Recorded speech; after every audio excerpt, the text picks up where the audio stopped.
our new location. Actually, it's not a new location. We go back and forth between the buildings. Good morning and welcome to the second Bureau Advisory Group meeting of the 2016 calendar year. Today is Thursday, July, 21st, 2016. We're a little bit behind schedule, and you can blame me for that. My name is Patrick DeRay, Chief of the Bureau of Automotive Repair. It took a little longer getting through to the front of the room here with all the shaking of hands and sorts. So want to welcome everyone, our advisory group members who are here, and the audience who is here as well. We have a couple of things that we normally do at the outset of the meeting. We have introductions and a couple of announcements. I'll start with the announcements. At the conclusion of the meeting at 12:30, we'll take a lunch break until 2 o'clock, and then the advisory group is welcome, as well as the members of the public, to participate in 2 regulatory workshops that we're hosting. The first beginning at 2 p.m. also in this room, and the second one will be at 3 p.m. The first one at 2 p.m. will be on electronic authorizations and documentation or documents. We have been working on this regulatory package, as many of you know, for upwards of a year and a half now. We are hosting what will be hopefully our third and final workshop on this matter before we move that package forward and hopefully have it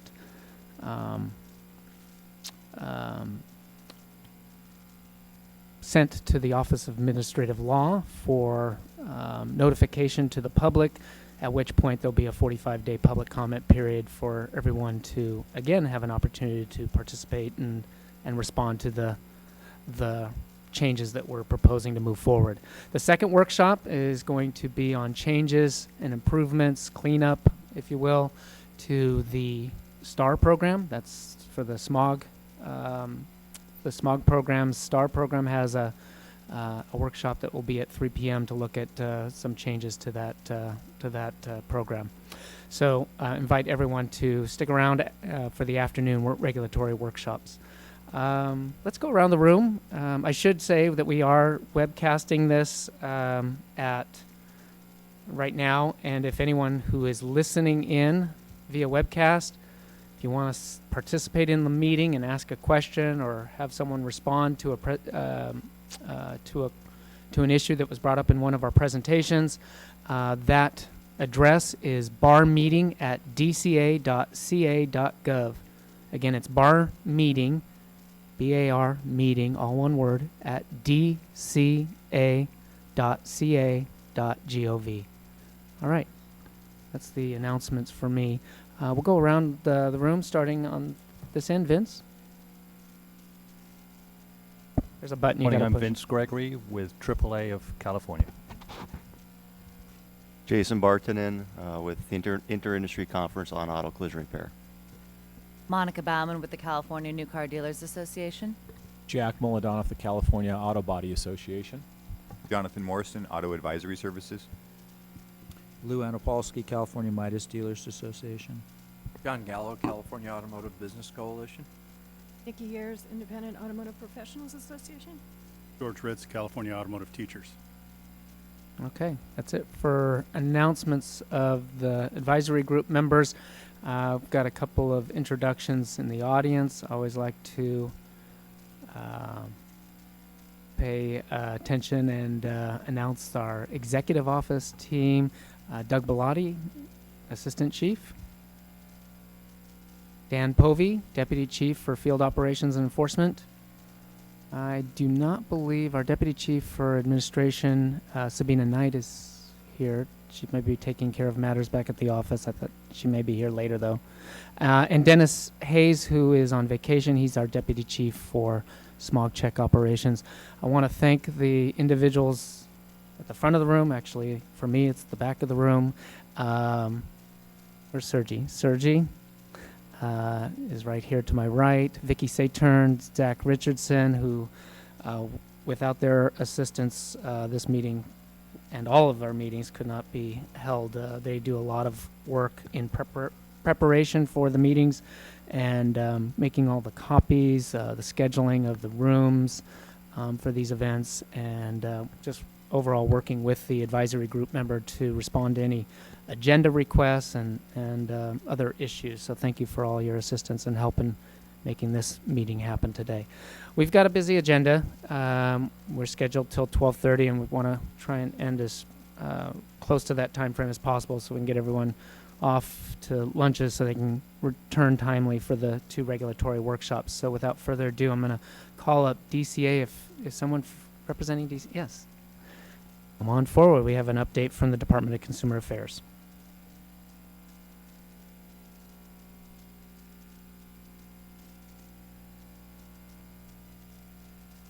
I don't know. There's a button towards the base of the mic. There we go.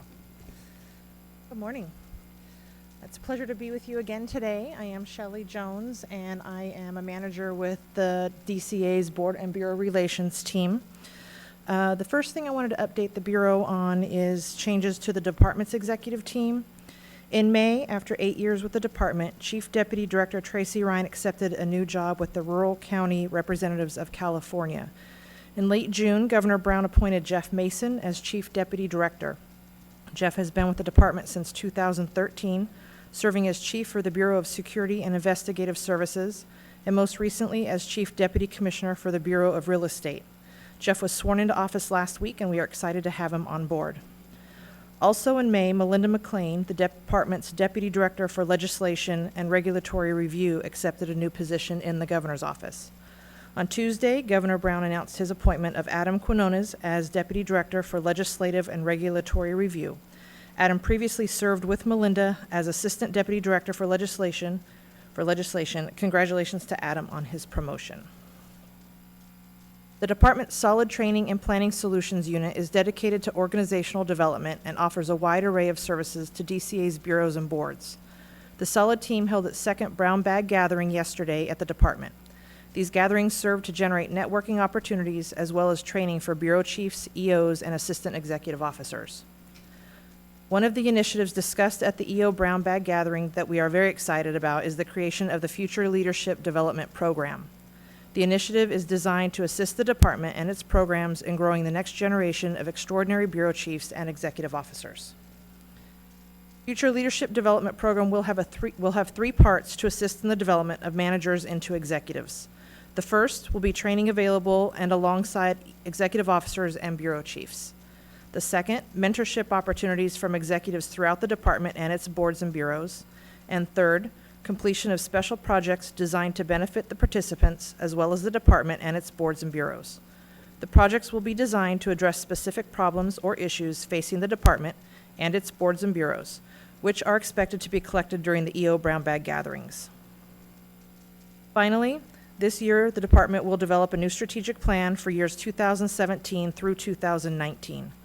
One of the components of the strategic planning process is a survey of stakeholders. This survey will be distributed to stakeholders, including advisory committee members, in mid-August. Your feedback is vital, and we respectfully ask for your participation to assist us in improving the department's services. That concludes my update today. Thank you. Thank you, Shelley. Forgotten about all the changes and appreciate your giving us an update on the developments. Any questions from the advisory group? Yeah, go ahead, Jack. Yeah, quick question on the Breeze. Is there a Breeze update at this point on where BAR falls in that timeline? Let me see. So right now, the department is developing a roadmap for the programs that have not yet transitioned to Breeze. The initial strategy includes distinct business readiness components, effort documentation, as well as technical implementation. The preliminary plan will be shared with programs upon its completion, but we don't yet have a time frame for that.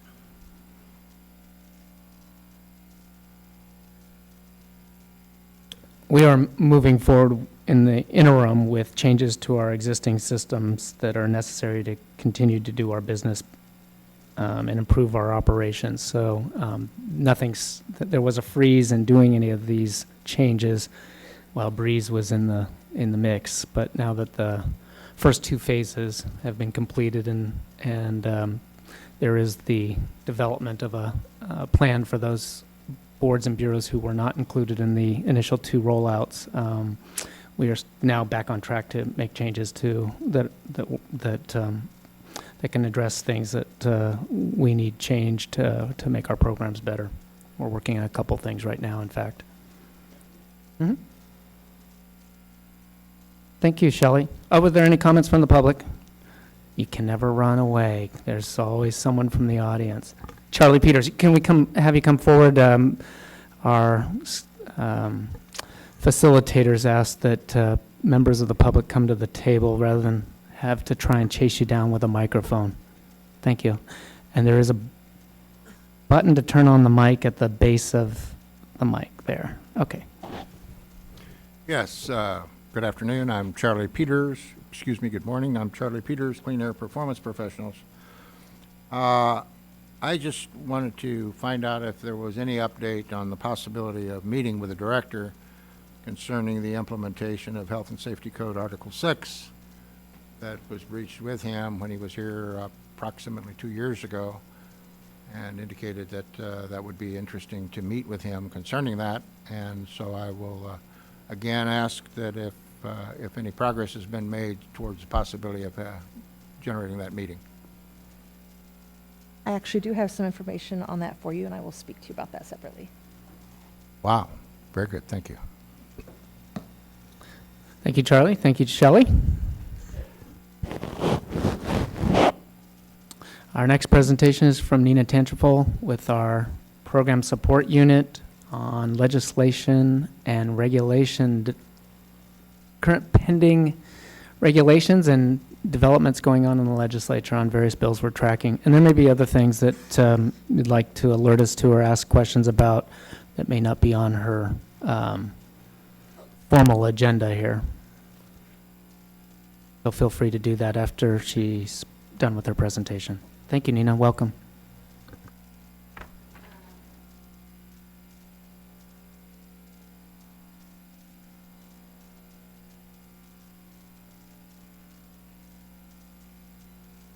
Oh, I thought it wasn't. Okay. The legislature is currently on summer recess, and they will reconvene on August 1st. So this is all going to be current as of a couple days ago, so who knows if something might have come up in the interim. So AB 873 is currently in Senate Appropriations. It passed unanimously out of Appropriations, but was re-referred. So that hearing in Appropriations will be on August 1st. And as you know, this bill removes the exemption for the certain listed minor services under the Business and Professions Code, and requires BAR to adopt regulations to define minor services that will continue to be exempt. The bill provides that the installation of propulsive batteries is a repair service. It is currently, battery installation is currently listed as a minor service. And on and after January 1st, 2018, repair would exclude the minor services. So BAR would be adopting regulations defining minor services, and repair would also exclude roadside services. The roadside services exemption would include tow trucks that are enrolled in the Basic Inspection of Terminals program and motor clubs. All right. AB 1174 is, again, it passed out of Senate Appropriations and was then re-referred back to Appropriations. There's not a hearing date scheduled yet for this one. The bill would require BAR to adopt regulations about the Bureau's processes for handling and mediating consumer complaints, posting these regulations on the BAR website, and would also require BAR to track and retain data on the complaint mediation results, including but not limited to types of complaints that consumers have brought, the remedies that they're seeking and that they have obtained, so, for example, refunds, work done at no charge, and the dollar amount of any remedy, as well as the number of complaints received. And the bill would require annual reporting of this data to the legislature beginning January 1st, 2018. And I just want to say this legislative provision is very closely aligned or linked to 2 other presentations in today's agenda, both of which will be given by Bill Thomas, one on our quarterly. We do our quarterly statistics from the Enforcement Division as it relates to consumer complaints. And then also, he does have a presentation on the consumer complaint process that is scheduled for today as well. Thank you. Go ahead. Okay, so AB 1691 is currently in Senate Appropriations. It passed unanimously out of both Senate Policy Committees, Environmental Quality and Transportation and Housing. There's no hearing scheduled yet. This is basically a bill to adopt certain improvements to the Retire and Replace program by seeking to eliminate wait lists and backlogs, preventing program abuse, and focusing on vehicles that are 15 years or older and have more than 75,000 miles of usage, and also providing for increased outreach in with community-based organizations. So. All right, so AB 1965 is no longer moving forward. So I'll be brief on this one. It failed passage out of the Senate Policy Committee. So yeah, this bill was just another bill focused on the Retire and Replace program, and would provide for the allocation of monies for expansion of the program from certain, from the EFMP account and certain bar funds, excuse me. AB 2167 is kind of began as the cleanup to last year's AB 1222 under Bloom. So this one is out of the Senate Policy Committee unanimously. Does not have a hearing date scheduled yet for appropriations. And this one has undergone a little bit of change. It was last amended June 21st. So it would provide that during business hours, a business taking possession of a vehicle from a tow truck documents certain information identifying the tow company and operator, the vehicle towed, the date and time of possession, and the bill still allows for tow truck operators to provide an alternate identification to their driver's license, a CDL, or an ID number issued by a motor club or local government. And if the tow operator refuses to give that information, if it is a vehicle being received by a new motor vehicle dealer, they can instead document the reasonable efforts made to obtain the information. Outside business hours, it's similar. You just have to document the information identifying the vehicle and the time the vehicle was first observed on your property, and any reasonable effort made to contact the towing company. All right, so SB 778, oil changes. This one is currently in Assembly Appropriations. It passed out of the a Policy Committee 14-1. There's no hearing date scheduled yet. And this one is actually pretty significant. It creates a new license type for automotive maintenance providers, which is defined in the bill as well, which will be subject to its own set of code sections under a renamed Automotive Repair and Maintenance Act. So as compared to ARDs, AMPs are subject to similar registration requirements, but are not subject to certain requirements related to consumer estimates and authorization. So for example, they would not be required to provide an estimate or obtain or provide the customer a copy of any documents that they sign, and would not be required to obtain the customer's consent before any additional charges might accrue for additional parts or labor. The bill does set forth certain disclosure requirements that apply to oil change transactions. So, and again, just to review what has been covered previously, they would, in oil change transactions, if the AMP makes, or if ARD or AMP makes a recommendation to the customer about an oil change interval, they must have to follow the owner's manual unless the customer chooses otherwise. If they recommend a different oil change interval, they must state the basis for doing so on the invoice. And it would also require a notification on the invoice regarding informing the customer to change the oil at proper intervals and to refer to the manufacturer for those intervals. Okay, so I'm going to go on to... You do, Nina, I'm sorry to interrupt, but Right. it's a long presentation. Maybe we could ask if there's any questions from anyone regarding the legislation or any other legislation that's not listed here. Jack. Thank you. I wanted to bring, thank you for the legislative report. I wanted to bring two bills to your attention that will impact automotive repair dealers. One is AB 2153. It's a Garcia bill. It deals with batteries, and it has to do with cleanup, generating money for cleanup on the Exide, the problem down in Southern California. But essentially, it would require an ARD, an automotive repair dealer, to collect $1 for every battery that is sold to a consumer. So that would be a significant change, obviously, and if it goes through, then it's something that all ARDs should be aware of. So that one I would recommend to track. And then the other bill is a tire bill. It's AB 1239. It's a Gordon bill, 1239. Under current law, if you sell a tire, you need to collect a $1.75 tire fee. This is going to create an additional fee, another dollar, up to $1, for the automotive repair dealer to be responsible for every tire sold.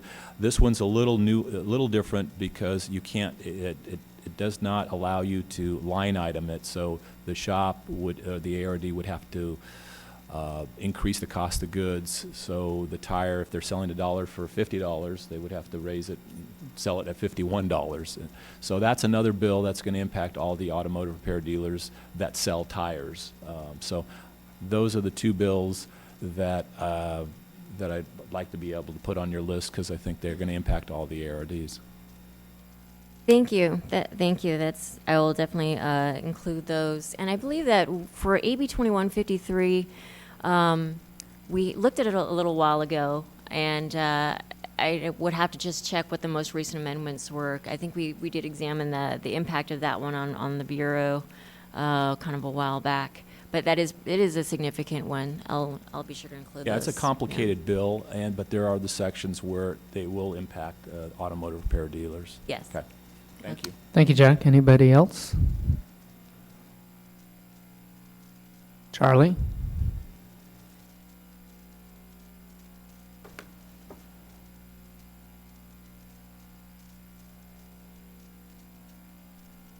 Yes, hello. I'm Charley Peters, Clean Air Performance Professionals, and we represent motorists. The bill addressing the issue of oil changes, I just took a car that I'm driving, which is a 2015 Ford PZEV car, and then got an oil change, and it was $29.95, and the list of things that were checked was extremely significant. But my question is whether or not anybody knows if items on the list of things that were checked are in fact checked. And my evidence indicates in asking questions, anecdotal evidence is that for all intents and purposes, the significant lists are never completed. So if in fact there's an appropriate thing to address in the issue of the bill on oil change, all this data and information as to factory recommended oil change times and so on and so forth is interesting, but if we don't do something to see that in fact that the ethics of the system actually does what it's contracted to do with the customer, then I don't think any of it matters much at all, and that's one of the primary first services that the customer gets, and our evidence is that it never is completed appropriately, ever, and we think that the Bureau should be empowered to better manage that in a way that could make significant improvements in quality and performance and reduce fraud in the marketplace. Thank you. Thank you, Charlie.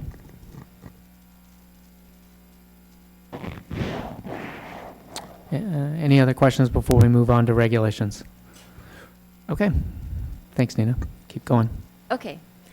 All right, so I'm going to go dive into the regulations. So I'm going to start with disciplinary guidelines. As you know, this was in response to redesignated licenses as a result of BAR's 2012 license restructure, and just kind of making some major updates to the guidelines since they were last incorporated in 1997. So this is currently with the Office of Administrative Law. And we should be hearing back from OAL at the end of this, towards the end of this month. We've requested an early effective date, and so hopefully the regulation will be adopted upon filing with the Secretary of State when OAL completes their review. Okay, the Bureau of Certified Institutions and Instructors Regulation, also kind of a sister regulation to the disciplinary guidelines. It's also in response to the license restructure. It updates the requirements for certification of smog check training providers. So this one is currently on hold pending adoption of the disciplinary guidelines, but as I mentioned, hopefully that will be adopted soon, and we'll be able to move forward on this one and resume a formal review at the Department of Consumer Affairs. The windshield regulation, as you know, we had this one establishes standards for the installation of replacement windshields. As you know, we had a public hearing on this earlier this year, as well as a 15-day renotice period, which closed on March 3rd. This is currently over at the Department of Consumer Affairs for review of the final package, including the final statement of reasons. So the next step after we clear Department of Consumer Affairs will be to file this with the Office of Administrative Law for their formal review, official review, I should say. All right. The mobile ARD advertising regulation establishing advertising standards for for automotive repair dealers who do mobile repairs. As you know, we had a public hearing on this one as well, March 14th.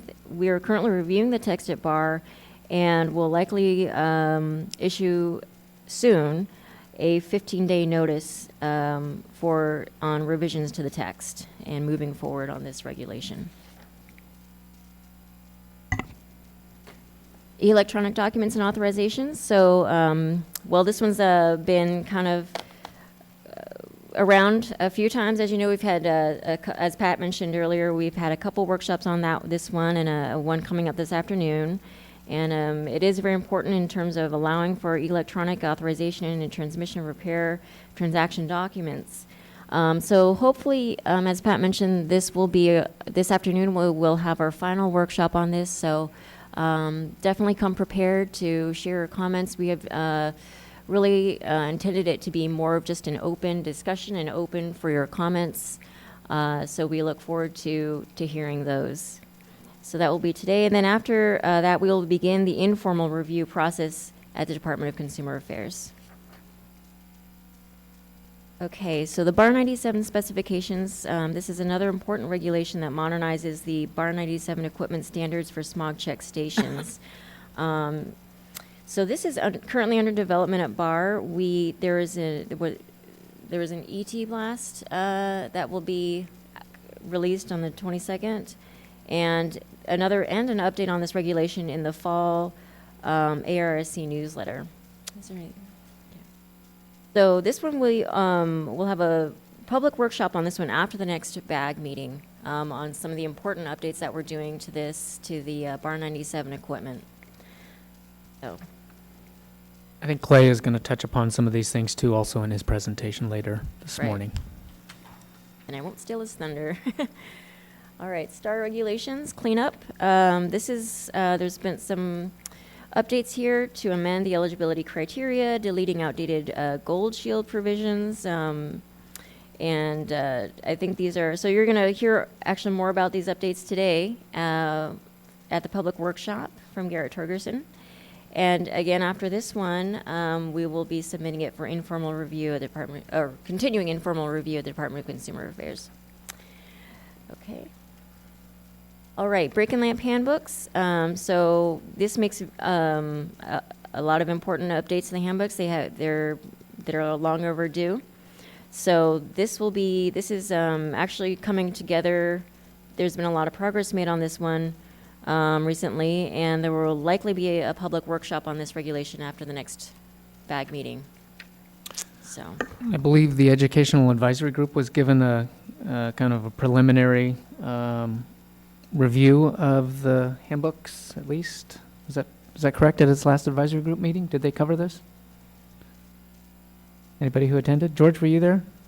Do you know? There, but not for the whole. Not the whole, okay. But I understand that they did open it up for some comment from the Educational Advisory Group a couple of weekends ago at that meeting, and then also got some very good comments from Automotive Service Councils of California, who hadn't seen it yet, but had some suggestions on how to improve that when I spoke with them a few weeks ago down in San Diego at their, I think it was Chapter 48 down there. Anyway, continue. Okay. Well, I'm pretty much at the end. So the Repair Assistance Program is a final regulation I'll update you on. This would open up eligibility requirements for the Repair Assistance Program to allow more consumers to participate. So that is currently under development, something to watch for. And once we do develop this, we'll submit it for informal review. And that's it. Does anyone have any questions on the regulations, any of the regulations?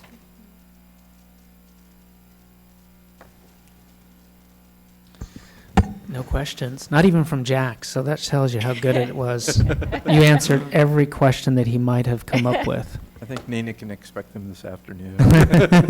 He's saving it for I'm the just workshops. Anyone from the audience on the regulations? Okay.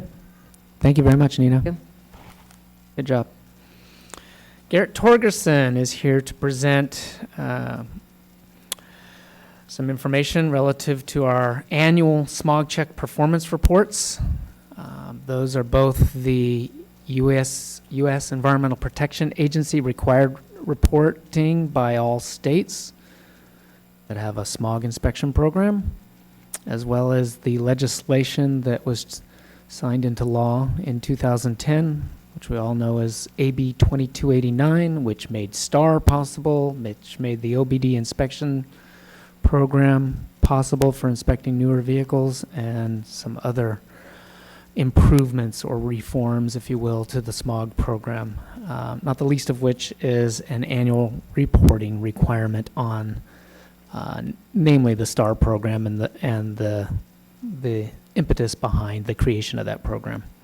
So take it away. Oh, also another announcement.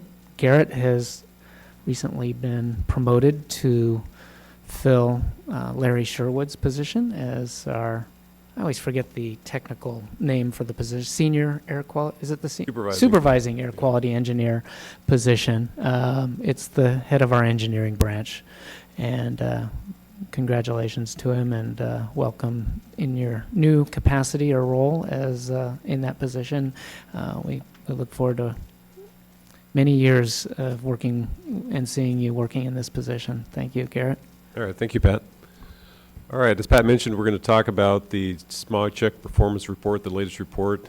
This is an annual requirement. Last year was the first year that we had enough data to really do an evaluation excuse me, of the STAR program.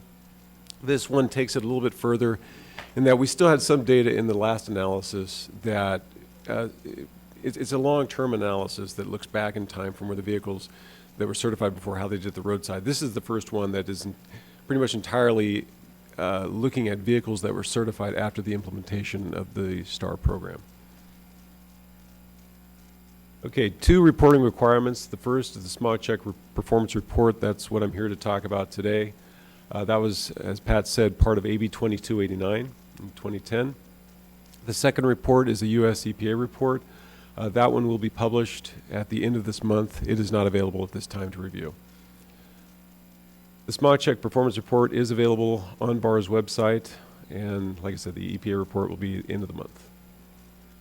Okay, basic findings of the report. It's not a long report, but it has a lot of interesting information in it. Looking at the basic premise of the original analysis was that vehicles that were originally certified at a smog check station, when we evaluate them at roadside inspections, some period of time after that, what percentage of these vehicles are failing. And what the original report said was that when you look at vehicles after they're certified and then they get picked up randomly at roadsides, when you start tracking what's going on over time, many of these vehicles were never in a condition that they should have passed the inspection in the first place. And so if you look at a year after their initial certification, and we kind of draw a median point to that around 6 months afterward, on average, how many of these vehicles are failing at that point?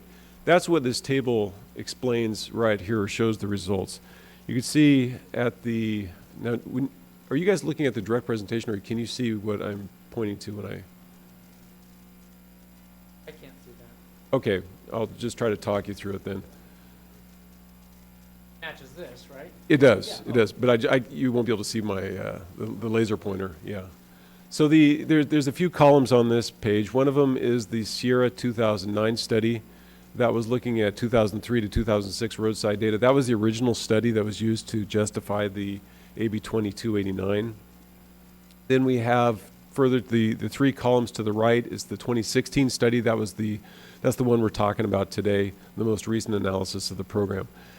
We have on the left-hand side of the table, there's a column where you have initial smog check result. And so what that means is when the vehicle was certified in its last inspection, did it pass its initial test or did it fail? If it passed the initial test, it got a certificate, that's the end of the process. If it failed its initial test, then presumably repairs were done on the vehicle, and then the vehicle was certified at some point after that.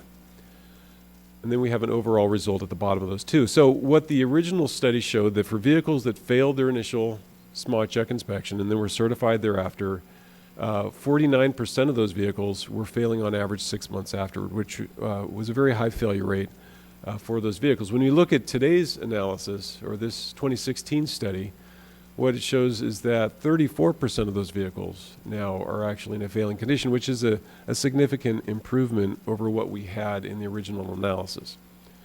If you look at non-star versus star stations further to the right, you can see that for those vehicles that failed, 44% of the non-star vehicles, or certified at non-star stations, were actually in a failing condition 6 months later, whereas only 33% of the star stations. And so star stations are outperforming non-star stations with respect to these, especially for vehicles that failed their initial inspection. Going down to the pass column, things look a little differently and not quite as rosy at this point. In the original Sierra study, the failure rate for vehicles that passed their initial inspection at the roadside was 19%. For all station types, we've actually gotten a little bit worse. Now, these vehicles are older. Since then, they have more miles on them, and the fleet's a little bit smaller. But at the same time, that actually showed a lack of improvement in the program. It actually got a little bit worse. For non-star stations versus star stations, though, you can still see star stations are significantly outperforming non-star stations. But this starts to bring up an uncomfortable conversation point, and that is that things aren't going as well as we want them to be going at this point. This is reaffirmed later when you look at the overall refailure rate. If you combine the failing and the passing vehicles into one statistic, originally, the Sierra study, 24%. Our most recent analysis, we are at 24% again. Non-star stations were at 30%, star stations were at 24%. So overall, 24%, and this is for 1976 to 1995 model year vehicles. These vehicles are getting pretty old now. But overall, what we're seeing is that of those vehicles that were certified, 24% of them, when inspected at the roadside, within about 6 months later, 24% of them are failing at the roadside for the tailpipe inspection. Okay, what this digs into a little bit deeper with the vehicles that failed their initial inspection and then went on to pass a subsequent inspection before getting their certificate. In the original, so there's three sets of bars here. The leftmost one is for low-performing stations, average stations, and high-performing stations as you go across the page from left to right. The performance measure we're using here is the follow-up pass rate. And what this says is looking at vehicle data, each time a station certifies a vehicle, at some point in time that vehicle is going to show up for an inspection later on. And if that vehicle tends to pass in the next inspection. Well, so kind of looking at a case study. If you have a vehicle at some point in time, it's inspected, and that vehicle is improperly inspected, it's improperly certified, it was clean piped in the last inspection, what are you going to expect the next time the vehicle comes in for an inspection? You're going to tend to expect that the vehicle is still in a failing condition because nothing was done to change that state. If a vehicle is in a passing condition in this last testing scenario, then that vehicle may fail in the next inspection because it may deteriorate, it may break down to something along the way. But in general, if you compare these two groups, if you had large samples of these two populations, the vehicles that were certified properly the last time are going to pass at a much higher rate in the next inspection than are the vehicles that were improperly certified and should have failed to begin with. So that's we created from that this statistic that we call the follow-up pass rate. And that essentially measures vehicles or stations and technicians based upon the rate at which their vehicles they certified previously are passing in the current cycle. And it's a very powerful measure. What we see here, there's within each of the three sets of columns, the leftmost column is representing data from the original Sierra study. So when we look at the low performers, in the original Sierra study, stations that were ranked as having an FPR score less than 0.1, scores range from 0 to 1. So the bottom 10% score-wise, 70% of those vehicles, when inspected, were failing after being certified at one of the low-performing stations. Compared to the higher-performing stations, going again in the darkest column, the highest-performing stations, 51% of them in the original study was failing when inspected at the roadside. So even among the high-performing stations, we had a really high refailure rate for the vehicles that failed their initial inspection. In the middle column, the kind of the red column with the crosshatch on it, what we see, that was the last analysis, 2015 analysis, that was down to 60%, even for the worst performing stations, which is good. And for the most recent analysis, all of a sudden now, even among the worst performers on this measure, stations with a score less than 0.1, that's down to 50%, which is good. But what's really amazing is that for the middle and high performing stations, the average and high performing stations right now, you see in the most recent study, we're down to 21%, which is a significant improvement. And for the highest performing group, we're down to 13%. Now, when you start getting down to there, that really is probably getting on the edge of what is possible, because you're going to have deterioration with vehicles no matter what. That's a really, in my opinion, a remarkable improvement for the moderate and especially the high performers. Now, in the next chart, what we're going to do is, right now we set the FPR threshold at 0.1 for low performers and 0.9 for the high performance. This next one, we're going to actually take it down, we're going to ratchet it down to 0.025 on the low performers and 0.975 for the high performers. And what this does is it gives us a sense for what's going at the extreme tails. And specifically on the low performing end, because this is disturbing. On the low performing end, you can see here, we have in the original study, 68% were failing, 69% in the last year's analysis, and then in this current analysis, we're at 63%. So virtually what that's saying is that among the worst performers on the FPR measure, there's been virtually no change in performance. These people, the implementation of the STAR program has not affected the way they approach their business. And this isn't a monolithic group. Sometimes this, or it's not a specific contained group. Some of the stations that were in the lowest performing group in the first analysis will be different than in the most recent analysis. But this is clearly showing that the lowest performing stations really are not doing anything to help anybody except themselves. So out of this, some basic conclusions we have. The Smog Check program has been impacted positively based upon what we're seeing from the STAR program, but we still have work to do. We're not where we want to be, especially among the lowest performing stations, which show little, if any, improvement as a result of the implementation of the program. So one of the things, as was mentioned, we're going to be talking about a little later today at 3 o'clock, we'll be talking about changes to the STAR regulations that we're putting in place or that we're proposing at this point, but we intend to put in place, that are designed to get at some of the issues that we're still seeing lingering in the program, the STAR program, to make it perform the way we believe it still can perform. That's all I have at this point. Thank you, Garrett. One of the things I think needs to be noted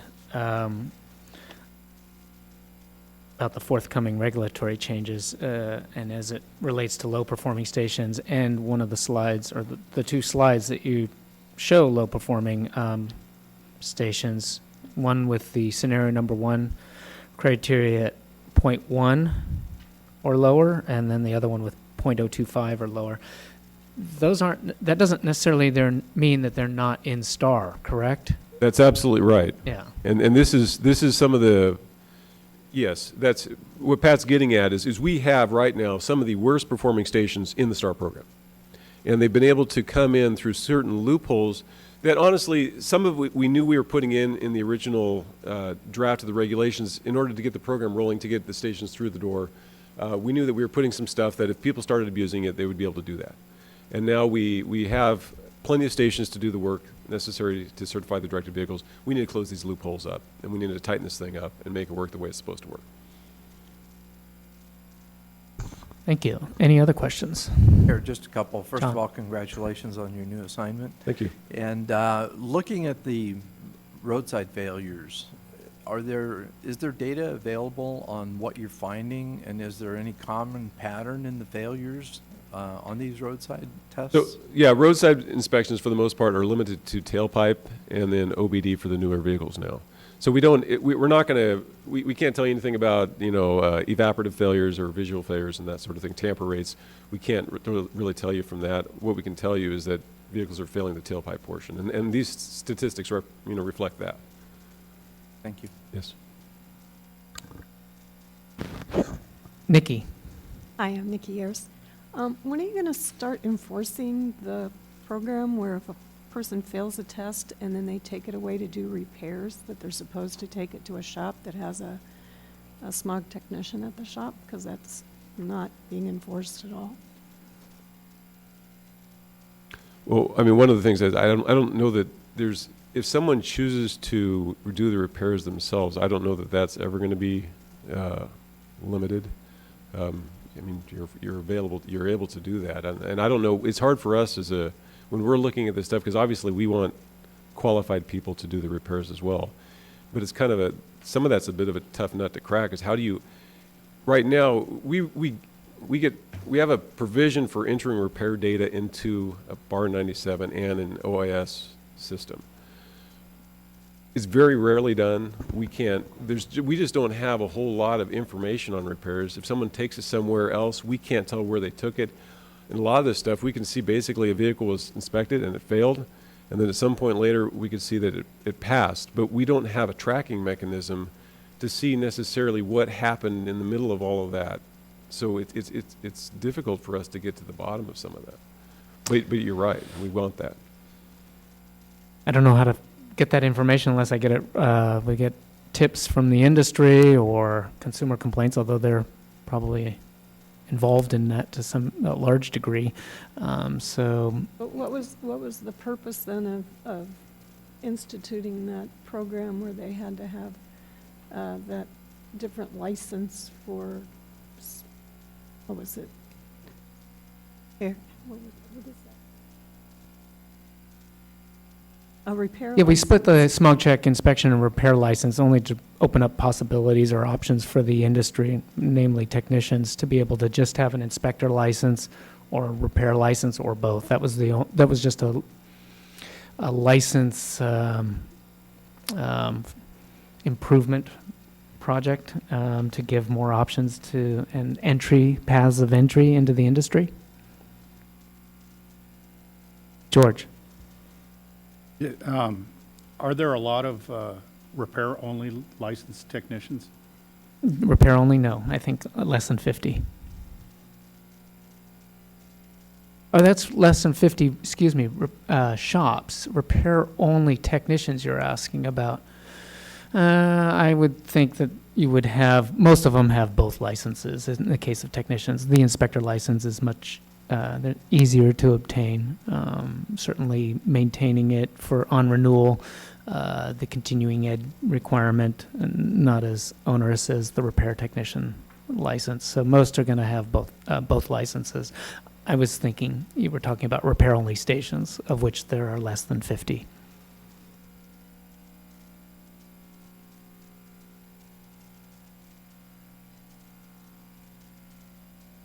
Other questions? Charlie? Probably just have you permanently sit right up here. We've been up here so much, so I thought maybe just have him stay here. Yes, Charley Peters, Clean Air Performance Professionals, representing a coalition of motors. A couple things that come to mind as a question, it would be nice to know. And one is the issue of the cars that are clean piped. In the conversation that I thought I just heard, there was an indication that those cars were failing cars. Is there any data or information to indicate whether, in fact, cars that are cheated through the program are, in fact, passing or failing cars, and what percentage pass and fail? My anecdotal evidence would indicate that there probably is a very significant percentage of the cars that are cheated through the program that, in fact, would pass the test, and that might have a very significant impact on the data being generated here. Item one. Item two is the issue of, I find it very interesting that of the cars that are critical to the program, what I just thought I just heard was that the only way we're testing the older cars, is tailpipe only. So that was saying that I could take a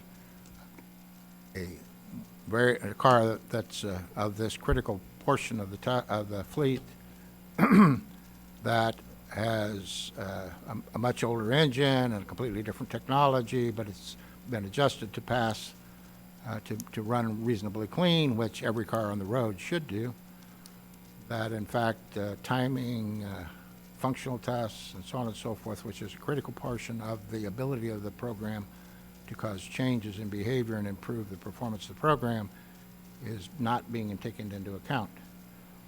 I don't understand why it's not critically important to do the entire smog check as it's done in the smog check station, or as it's supposed to be done in the smog check station, to get a reasonable comparison. If you completely delete all the items except for tailpipe emissions, I think that is very important to consider the possibility of incorporating all of the functions that are supposed to be done in a station so that you can get a real comparison between the two, and the issues of being able to improve the performance of the program by appropriate evaluations of timing and functional, and having the right equipment and the right engine and all that kind of stuff is critically important to the performance of the program. Unless we just want to crush them all and create a program of all ZEVs, if that's what we really want, well, what was suggested here will help us get there. I think that we need to also be concerned about actually making the cars that are currently being in the program actually perform better, and I would appreciate the consideration of those items. You want me to address this? Well, I was going to say, excellent points. The roadside inspection does incorporate an OBD component. We do look at other things besides tailpipe inspections, and we will, from time to time, initiate other studies or incorporate that into the roadside inspection. Obviously, there's a time constraint with respect to testing vehicles on the side of the road, and also the need for a comparison as required by the statute, AB 2289, to the original Sierra study, which was just a tailpipe analysis of those older model year vehicles. But we will and have and will continue to do other studies as it relates to the smog program, most specifically as it relates to OBD inspections of the newer vehicles. Did you have anything to add, Garrett, beyond that? No, but also you had the second point of, with regard to some of the clean pipe vehicles being passing vehicles, and that is correct. I mean, especially, we know there's relationships between, junk car lots that have a relationship set up with a shady station, and some of that happens. And yeah, some of those vehicles, it's a matter of convenience that they're getting them clean pipe. They don't even show up at the station. And so, yeah, you're absolutely right. That does happen. Well, let me say that that's being the bad guys. Now, my personal experience is the ones who do the most clean piping are the ones that sell the new and 1 year and 2 year old cars that are perfect. Those are comebacks at new car dealerships and so on and so forth. And there's been huge volumes of clean pipe cars there. If those are assumed to be failing cars, that may be invalid information. Okay, thank you. And thank you, Garrett. Appreciate that. We'll do this annually, roughly this same time next year. as we are required to. The US EPA report, first of all, the smog check performance report was at the front table. For those of you who missed it, you can get a copy. It's also posted on our website. How many pages? 8 pages. And the US EPA report, mostly statistics, just required reporting from all states subject to the INM or smog check, or that have a smog check program. A lot of data, very little narrative. And that'll be posted by the end of the month on our website. We'll send an ET blast as well as a message to the bar advisory group when that's done. Our next presenter, Clay Leak with our Technology Services branch. This is a standing reporting item as requested by the advisory group on our Vista Project, also California Vehicle Inspection System Transition Plan.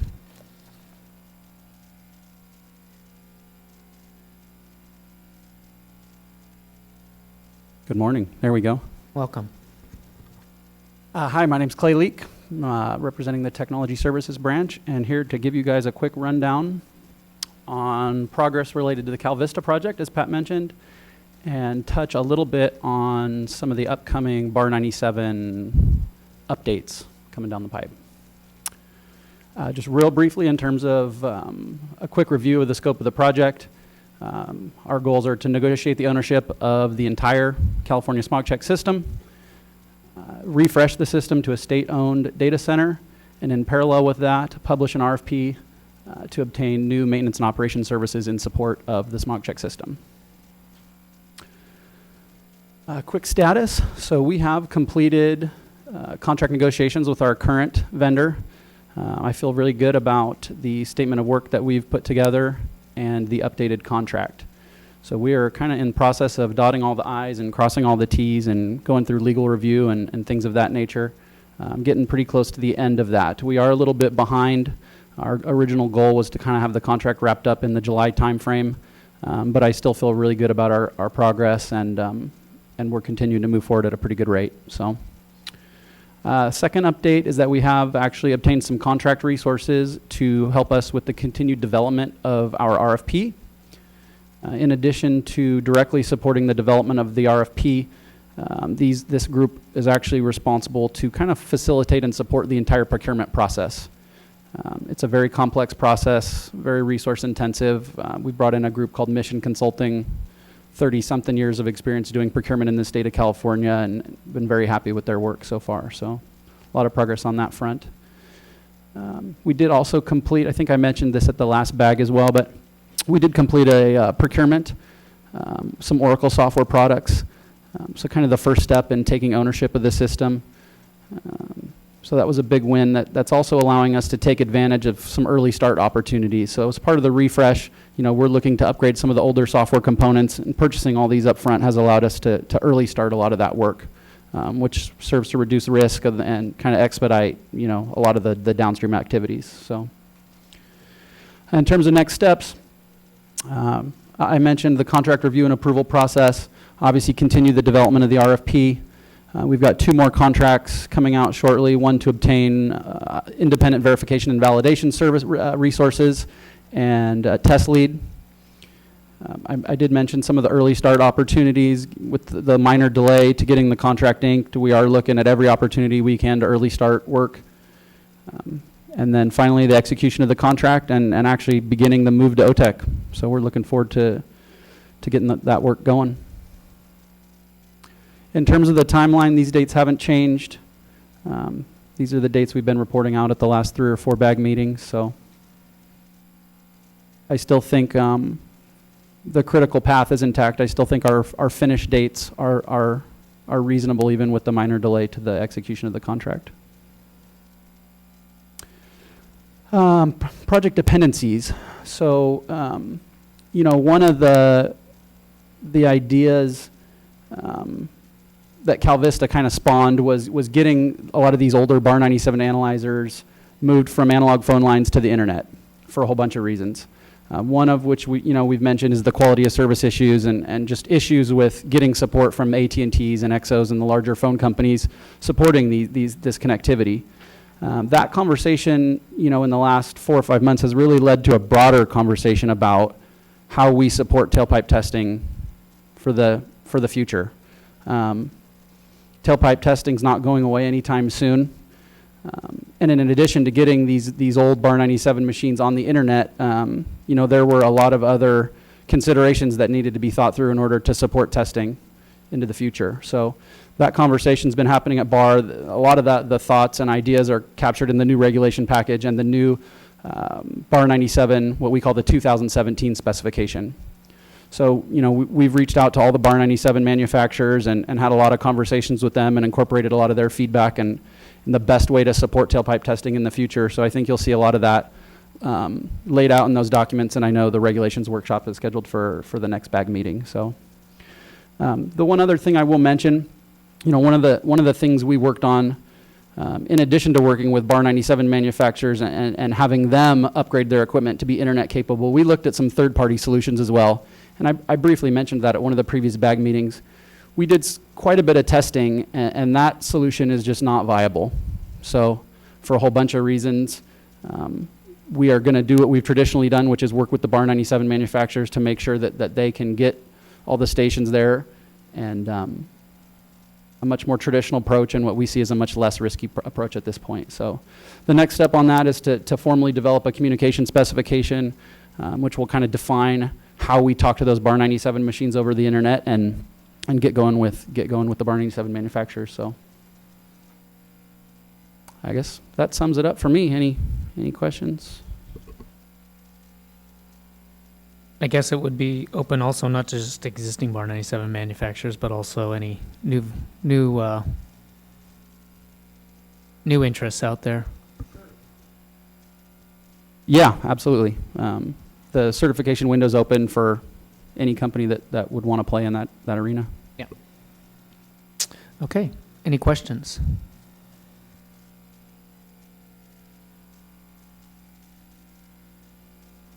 Thank you, Clay.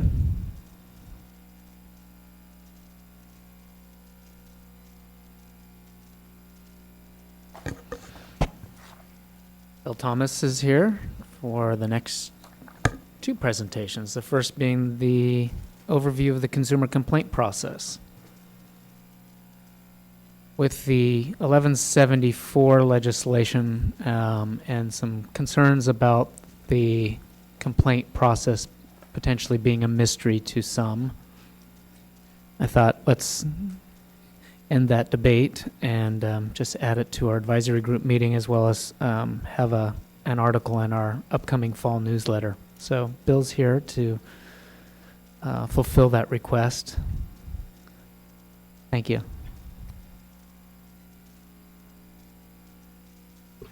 Thank you, Pat. Good morning, everybody. Once again, thanks for allowing me to present this. It's become, I think we're all become comfortable with one another now that we have been here so often. So as Pat mentioned, I will begin with the Bureau's consumer complaint process, meaning how the Bureau receives a consumer complaint, and then just a broad overview of the mediation process. Obviously, I'm not going to delve into trade secrets or great detail as to some of our investigative processes. Just an overview of how we seek to mediate a resolution between a consumer and a repair facility when the consumer has had issues. So again, the primary goal of the Bureau's complaint process is to address the consumer's concerns. We are part of the Department of Consumer Affairs. We are there to assist consumers in any way we can, when we can. Our second goal is to mediate a fair and appropriate resolution. And that's key because when we say a fair and appropriate resolution, we do mean fair to both parties. The Bureau looks at the evidence gathered during the complaint mediation and tries to arrive at a resolution that's palatable to both the repair facility and the consumer. And another goal of the complaint process, it really gives us the opportunity to monitor the industry, so to speak, to look at what's going on out there with the repair facilities and determine if we need to maybe delve into certain facilities, business practices a little more, and also to educate prior to delving into that. It's key that we are a neutral third party. Although we do represent consumers and our primary goal is consumer protection in every aspect of what the Bureau does, when we go into a complaint, our representatives are trained and advised to just look at the evidence. Go where the evidence takes you, so to speak. Consumers can submit complaints in multiple ways. The most common method of complaint submittal is through our online complaint form available at our website, www. I don't even know why I say the triple W anymore. Anyway, bar.ca.gov. And we're going to pull up a sample of that complaint intake form.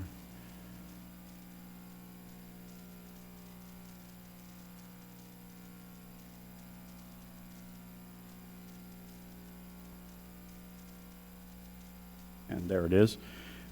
It has our address at the top and so forth, and all of our contact information. The complaint form, our goal with that form is to make it as consumer friendly as possible. I know there have been discussions when I do my statistics presentation of maybe trying to capture more information here, and we've certainly discussed that lengthily at the Bureau, and we just feel it's better to get the complaint in the door, so to speak. Get it on the record and get a consumer in touch with a Bureau representative who can ask all those questions to delve into what went on, what was the nature of the transaction, what was said, what was provided to you, so on and so forth. So it's the goal of this form, as I said, is to be as consumer friendly as possible.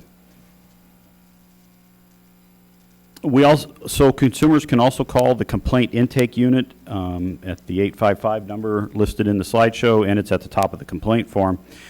Quite honestly, what happens here is they call into that. That's my staff at Bureau headquarters. I have six staff dedicated to answering that phone number, and staff keeps the online complaint form open at all times, and when a consumer calls in, we basically fill out the online form for them and submit it. That's the quickest way for the Bureau to get that complaint into the system, so to speak. Consumers can also can call the DCA Consumer Information Center. Many of their staff does the same thing. We'll fill out the online form, or they will mail the consumer a printed form. Certainly, we still have consumers who would prefer to write out their complaint and mail it into the Bureau. We still receive complaints like that, although it's a very small percentage in these days, we still receive those. And at the same time, they can download it from the web, print it, and mail it in as well. And finally, they can go to the local bar field offices, any of our 12 field offices throughout the state, and submit the complaint in person there.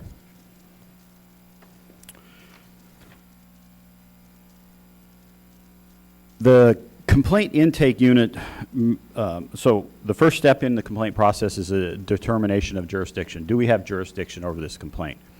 The complaint intake unit, my staff that I mentioned previously in the last slide, will make an initial determination. And basically that determination is did the consumer mention they had a problem with their refrigerator or with their car? If it's with their car, it gets sent to the field office. Where the field office will do a more in-depth review to determine is it a commercial transaction where it's not ours or something like that, where some of the broader jurisdictional restrictions that the Bureau has. But again, my complaint intake staff, their job is just get it to the field office, unless, like I said, it's a refrigerator issue. Now, if it fell out of the back of a car and damaged a car, once the complaint is determined to be jurisdictional, it is assigned to a field representative, a program representative in the field office. The goal is our stated goal in our performance measures is 7 days from receipt of the complaint to assignment to a representative. Our current average, and has been for quite some time, many quarters of reporting performance measures, is 3 days.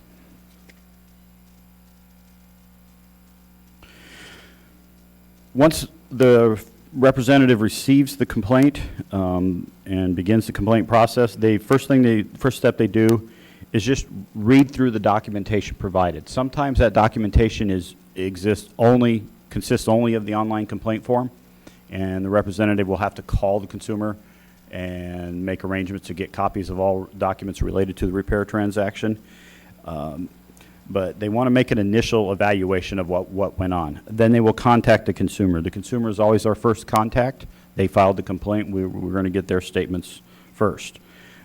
Again, we will document their statement of what took place, ask probing questions, and then request all available documents, photos, anything else the consumer has that will help us to fully evaluate their complaint. At times, we may go out and inspect the consumer's vehicle. Based upon the responses we get to our questions, we may go and take photos, inspect the vehicle, or even take it to a third-party shop to have it put on a hoist and wheels removed or something like that. Whatever is necessary to fully evaluate the complaint. And finally, we end our conversation with the consumer. We always ask, what is your desired resolution to this complaint? And in this initial step, our reps are trained to not make any judgment of what that request is. It's just what does the consumer feel that is owed to them, for lack of a better word, owed, to resolve this matter. Then the the Bureau representative will contact the repair facility, will document the shop's statement of events, request the repair facility's copies of the estimates and invoice. We like to compare those and see what went on. We will also, if applicable, we're going to request copies of the parts receipts if it's appropriate to the complaint. That contact may be by phone. More often than not, it's in person. That's our preferred method of making contact with the repair facilities, for the rep to go out and talk with them and have a conversation and see what went on. At the end of their communication with the repair facility, we will first communicate the consumer's desired resolution as originally requested by the consumer.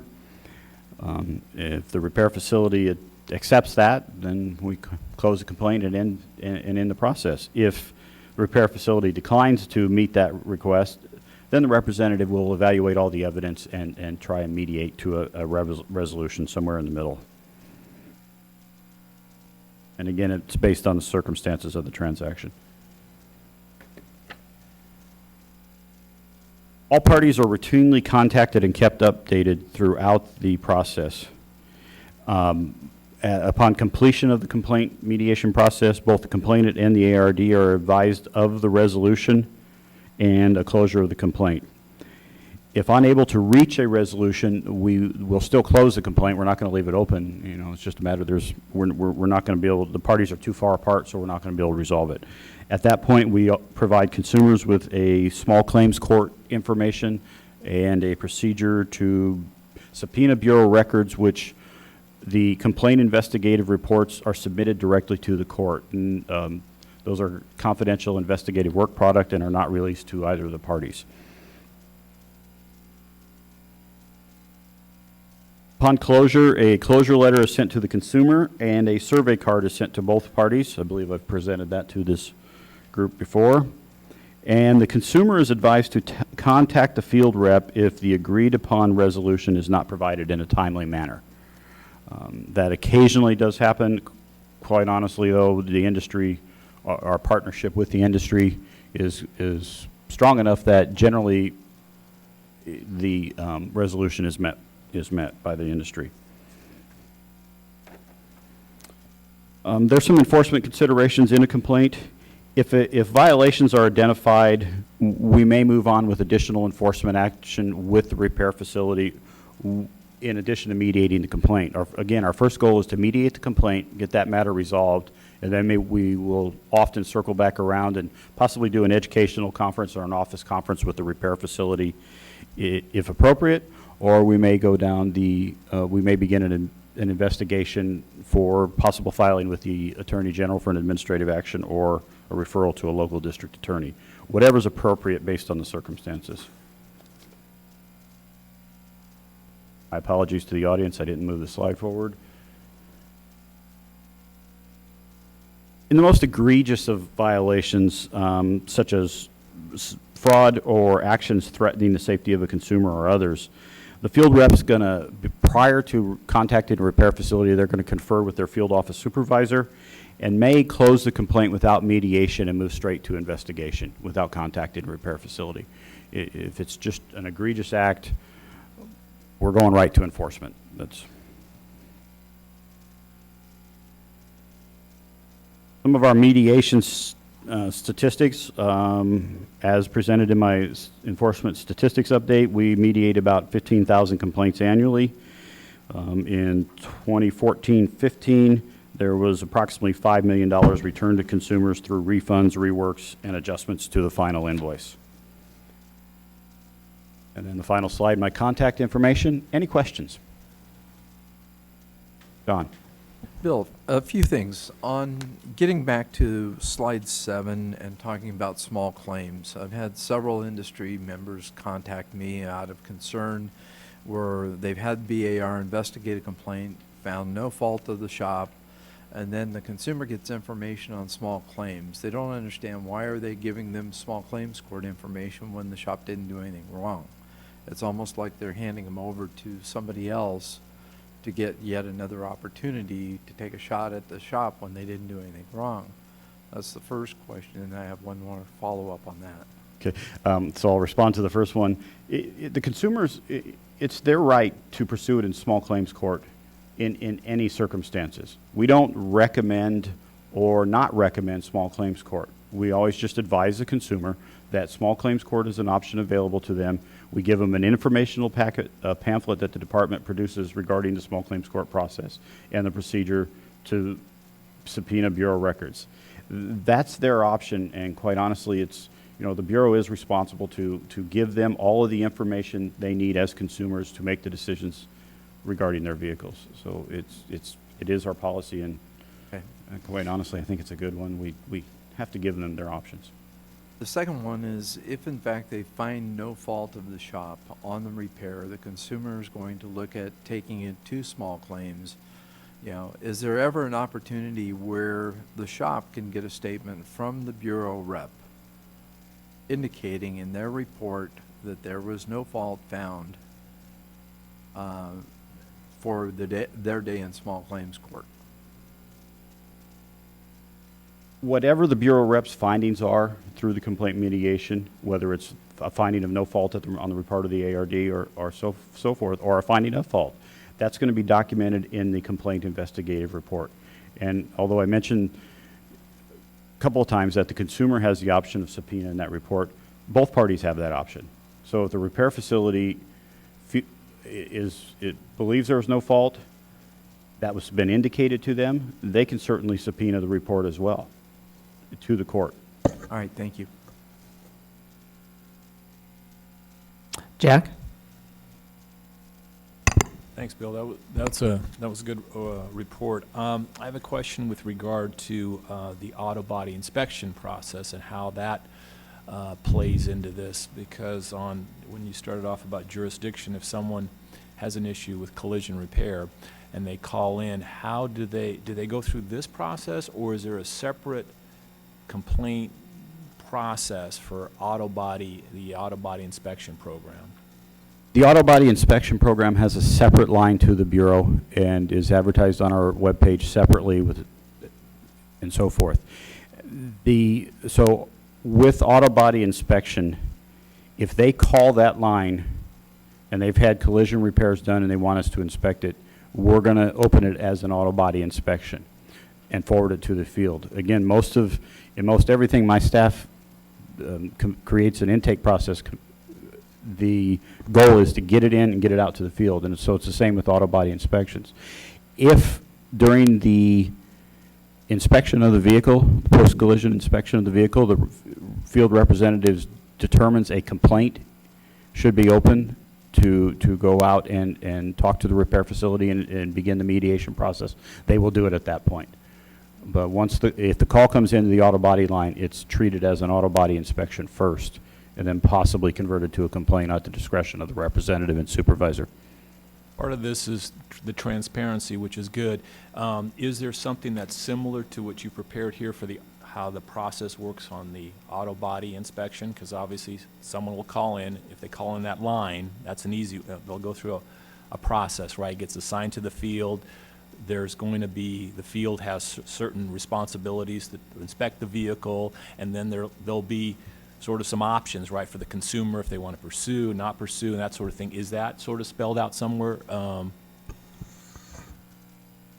I don't We have the believe- auto body program brochure, and certainly we could do something similar if everyone feels it's would be a good thing to do, something similar for the auto body inspection program at our next advisory group meeting or one of the upcoming meetings.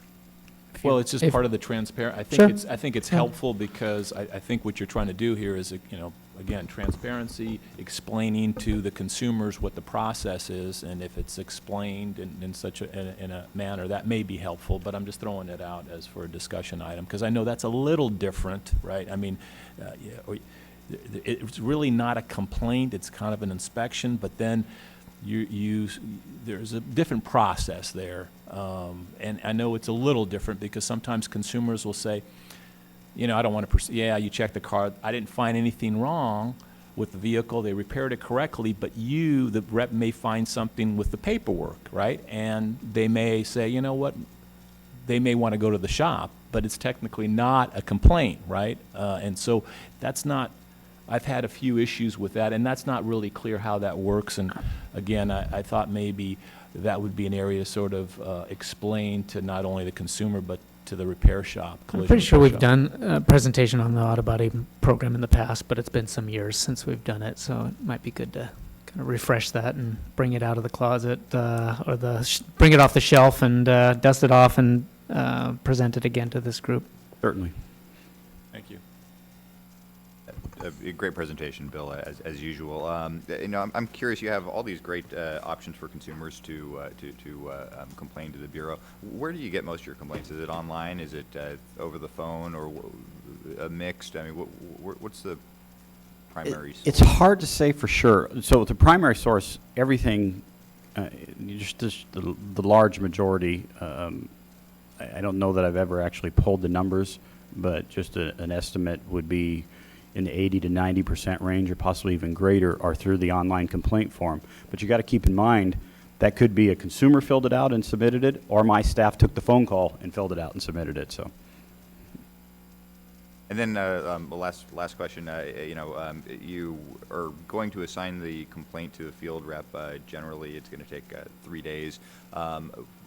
Have you tracked the timing for resolution? Of course, it's going to depend upon the complexity of the mediation and what's taking place. But how long does it take, in general, ballpark figure to resolution? In general, from receipt to closure of the complaint, it's in the 45-day range. Okay. It's in that area. That's our stated publicly released goal, is it not? Or is that It is our. I don't know if it's publicly released. Oh, okay. It is. Well, now it is. Now it is. I don't know if it was publicly released. But that is our goal, and I believe we're actually in the 42-day range. I just figured 45 was a good number.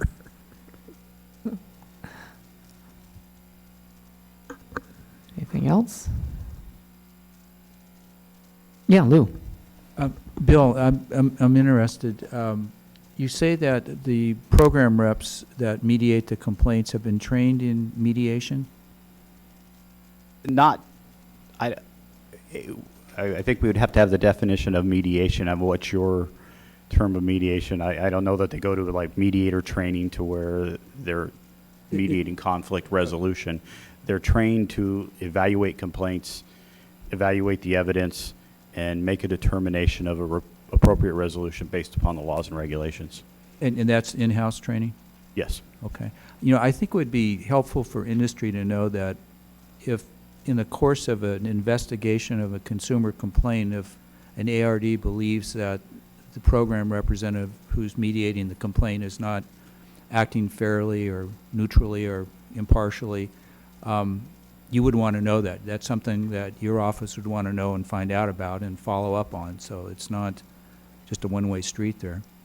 Absolutely. If any time an ARD has a concern with how the complaint is being mediated, they can certainly call the field. They should always start at the field office supervisor, who can elevate it up to the appropriate channels to discuss the situation.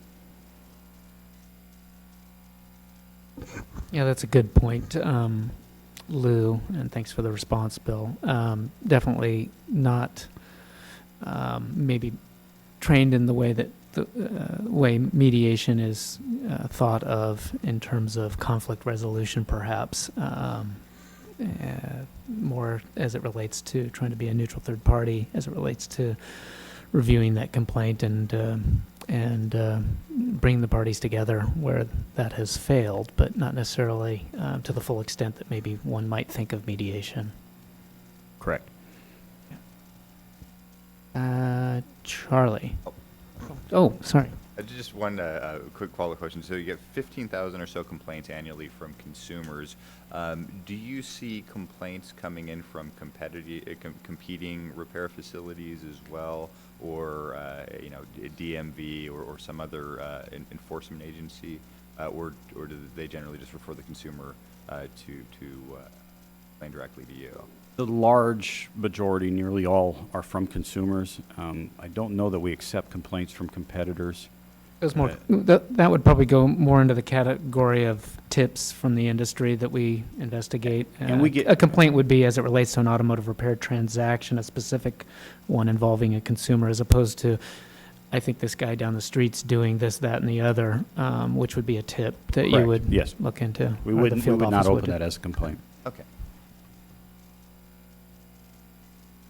Okay, now Charlie.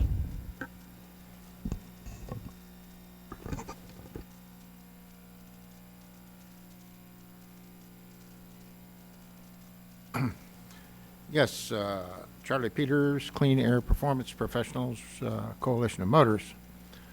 All of this pretty much is indicating that this has to do with consumer-generated complaints. So my question is, do we have other sources of complaints, such as a consumer might have a circumstance where things that happened were very poor, fraud, and so on and so forth. But many consumers are not interested in filing complaints. Won't do that no matter what, and they just would rather not get involved in that. So do entities such as the referee, different segments within the Bureau of Automotive Repair generate complaints for the system, and is that something that we should all be aware of? Thank you. All right, thank you. Did you have a response? Anything, Bill? For I think that falls into the same category as other repair facilities filing complaints. We would view those more as tips if they're from the referee. The referee does have a referral service back to enforcement for us to look into items. I know the Consumer Assistance Program has a referral mechanism to enforcement. So, but we don't view those as complaints. We view those as tips for enforcement to look at. Thank you. Thank you. Another question, comment from the public? Hi, Carolyn Cocolette, Shopware Inc. I noticed in your in your slide you were talking about documentation that the consumer can provide to the office about their repair process. And I just wanted to comment on how important it is that we're also revising the documentation process today and talking about that, because the ability for the shop to communicate more readily with the customer with photos, scan data, service information. The documentation process on paper has been very limiting for repair facilities, and it's also very limiting for the consumer to understand what was done on their car, and it also makes it harder for the Bureau of Automotive Repair to understand what happened with the car. So I think it's really important and exciting that BAR is considering changes to the documentation process and how that's really going to help consumers and shops going forward. Thank you. That was our goal there. We agree. Thank you. And I suspect you're going to be staying around for that I will. workshop. Thank you. Absolutely. Good. You'll have a lot of insight into that process. Anything else? Okay, Bill, thank you, and you're back up again. But before you go into your next presentation, there was something you shared with me as it related to George's earlier question on technicians. From our 2015 report, how many repair-only technicians? 2. Inspector-only, 3,000. I can't pull this up. 3,435. Those that have both the inspector and repair license, 7,453. So 2 repair-only techs, 3,400 roughly inspector-only techs, and then 7,400 roughly that have both. Okay. Thank you, Bill. And you're up again. Okay. Do I go through my greeting again and thank you all? No. Thank you. So now we'll move on to my standing report of the complaint statistics, or pardon me, the enforcement statistics update. And I did have that on my phone. Thanks, Pat, for bringing those technician statistics up. So I was just going to mention that. So again, this is the standard quarterly report I provide to this group every quarter. The quarterly report I provide every quarter. That's great on the redundancy scale there. These numbers stay pretty consistent every quarter. The largest area of our complaints is engine repair and engine performance, followed up by general repair, and then auto body and so forth. Again, the groups in the pie chart here, these are the trends that make up those groups. And as always, my reminder is that the trend is the area of automotive repair the consumer states they originally took their vehicle in for to have repairs. And this information is gathered during the representative's initial contact with the consumer to determine the facts of the complaint. Followed up by trends is our allegations. These are the consumer statements of what specifically went wrong with that repair transaction. And again, it's their statements. And we record up to 3 of these for every complaint.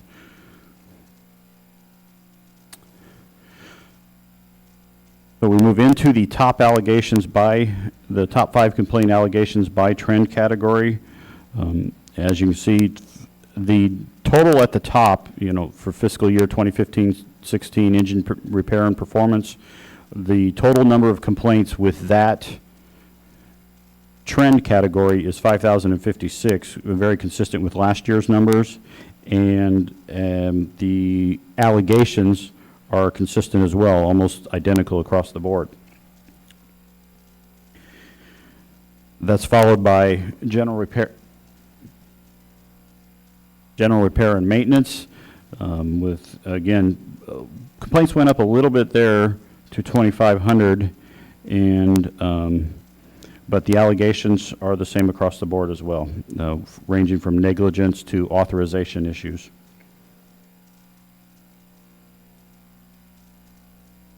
Sorry, I had to pause there. I looked at authorization on that slide, and both years was 227 allegations for that, so I just wanted to make sure that we didn't mirror the numbers, but we didn't. Auto body, same thing again, pretty consistent in the total number of complaints for fiscal year. The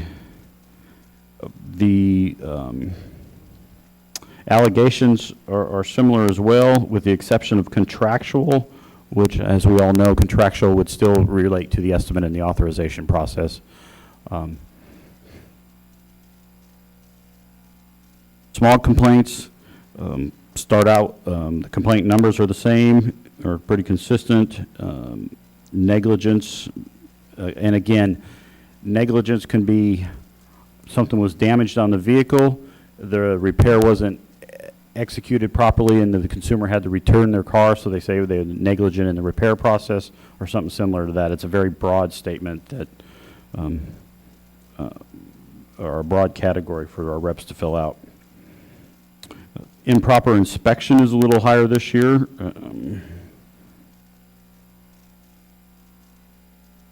I don't have any opinions on that, but it is higher.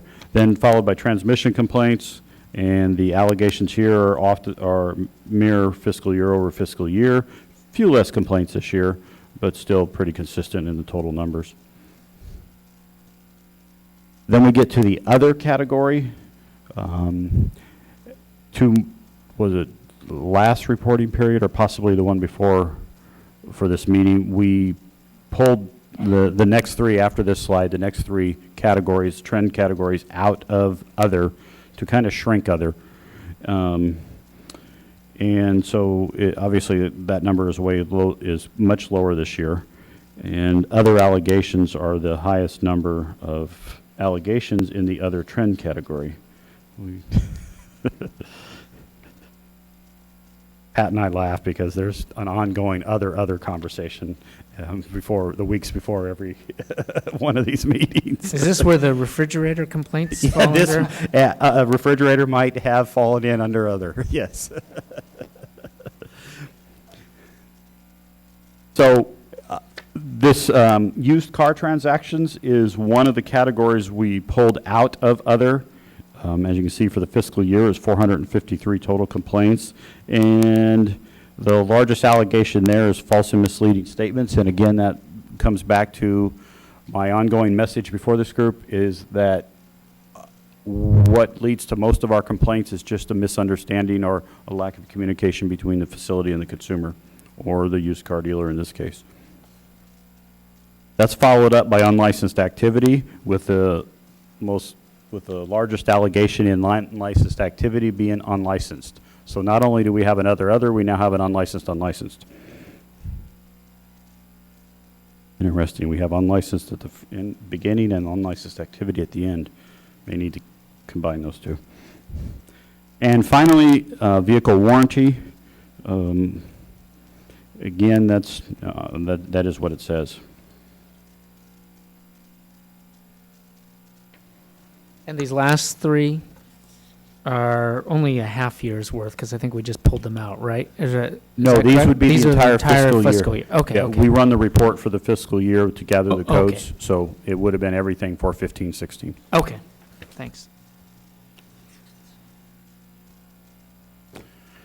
And my last slide is our licensing, our primary license type. Again, this is on the license application, the applicant is asked to enter their primary business type, and this information is based upon that entry. And obviously, general repairs are largest, followed up by auto body and smog stations.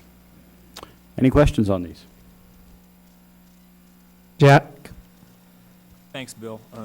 I wanted to follow up on the other categories, just so I refresh my recollection on used car transactions. What type of complaints are those? Without actually looking through all 453, I can't. Just reflecting, and from being a supervisor and having distributed these complaints, it could range in that they purchased the used vehicle and then there was a mechanical failure shortly thereafter, and whether it was covered under warranty or not, and maybe the consumer could be complaining that they just feel they bought a vehicle that wasn't what it was represented to them as, since it broke down. Could also be check engine lights coming on. That happens occasionally. They purchase a used car and 3 weeks later the mill is illuminated. Things like that. Or we do have complaints where they will purchase it, and then because of registration cycles within the first year end up having to get a smog check for registration renewal, and it'll fail the smog check, and they'll come back and complain that possibly that was due to something in the transaction. Well, we went through the complaint process, and you talked about jurisdiction. So someone buys a used car, that used car dealer doesn't necessarily have to be an ARD, right? So. Correct. So customer feels that, do you then redirect them to DMV or something else, or do you handle the, I'm not sure how you have jurisdiction on a used car sale, I guess, with no ARD there. A lot of it depends on, and thank you for that, because I just thought of another circumstance for a used car transaction that I'll get to that explains how we might end up becoming involved in that circumstance. Again, that's a conversation. That's part of that conversation between the investigating representative and their supervisor. A lot of times, we're still going to take the complaint and inform the consumer we don't have jurisdiction, and just go out and talk to them. And if they say no, you don't have jurisdiction, and hit the road, we're going to do that. But we're still going to try and help the consumer in any way we can. But another circumstance for used car transactions, and this came up in the last year or so, and it went to unlicensed activity, is a used car. A consumer purchased a used car. It suffered a mechanical failure shortly after the purchase. They returned it to the used car dealer, who then took the vehicle and had it fixed for the consumer, took it and said, pick it up tomorrow. So took possession of the vehicle, took it and had the repairs performed, and then picked it up, and the consumer came and got it at the used car dealer. That's unlicensed activity. They're now subletting, they're acting as the consumer's agent and having repairs done. So that, we're definitely going to be looking into that one on a used car. Yeah, that would be on the, that, I would assume that last example would be placed in the unlicensed category, right? I mean, We would hope so. Okay.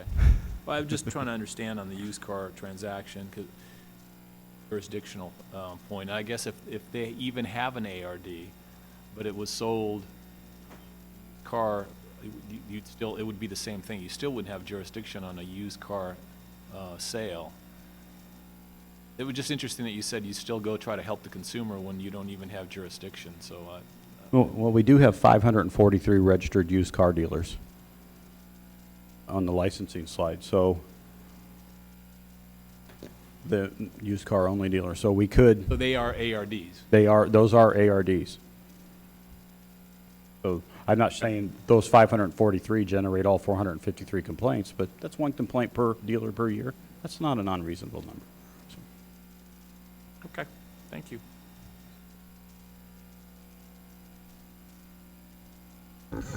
Vince, sorry.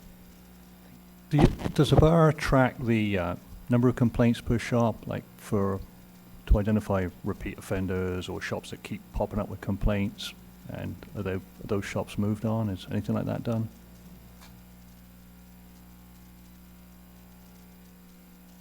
So you're saying, do we monitor the number of complaints filed against the repair facility? Right. So if there's a particular shop that's getting excess complaints. Well, yes, certainly that's part of our responsibility to monitor and enforce the Automotive Repair Act, is to look at the number of complaints and the allegations in those complaints. So yes, we do. So if they've got a certain number, is there more aggressive action taken? There's no set number. It's a matter of judgment of the supervisor and through discussion with the investigating representative. Okay, thanks.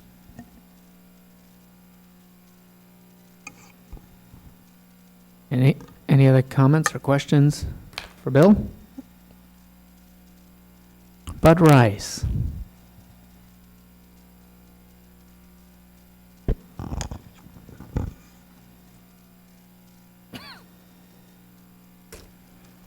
Hi, good morning. Bud Rice with Quality Tune-Up Shops. I'm kind of curious about the complaint allegations. And I think, Bill, you were saying that the rep that comes out takes up to 3 statements from the consumer and then fills in what the reason for the complaint was?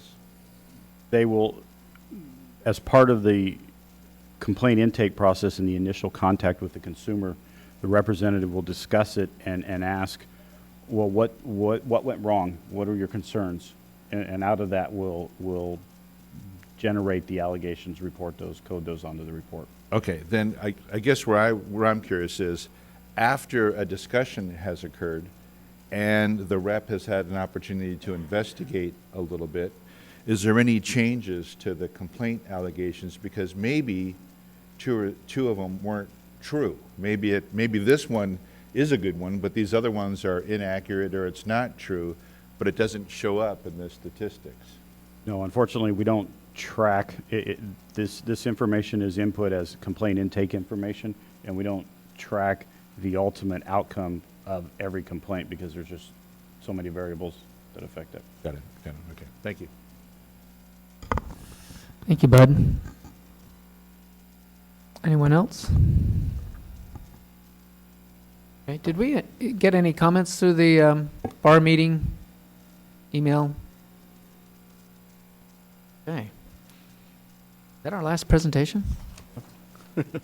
Wow, ahead of schedule. Got to be a record. I peeled off a couple of presentations because I thought we had too much. Maybe I made a mistake in doing that. I thought we were just too heavy on in what we had here today, but it went fast. A lot of good questions nonetheless through that process.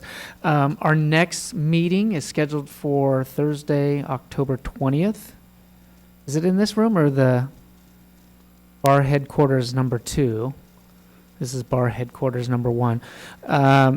But don't take that as gospel because sometimes we do get moved because of other meetings and are requested to come into this room. But we are tentatively scheduled for headquarters 2 on Thursday, October 20th. Again, same time. We'll look to have it from 9:30 to 12:30.